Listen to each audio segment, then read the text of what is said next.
Yeah.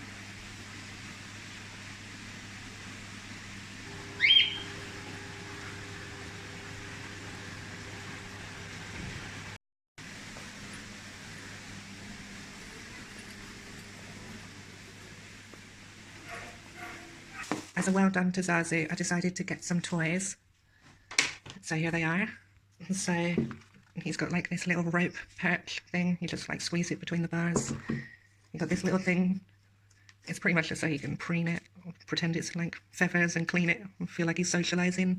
Because I don't have feathers and he'll just like preen my skin, and it's actually really nice and relaxing. But sometimes I have like face products on and things like makeup or skincare products that you don't really want him tasting. And this little thing, I don't know, I got this more for me. I don't know why this thing was so attractive to me, but I'm sure he'll like it. And then I felt really, really guilty getting him all presents and not getting Bambi anything. So I got him this whole fucking stack of balls and this little cat wand thingy majig. And that was my day. Someone is home, not so happy, but apparently healthy.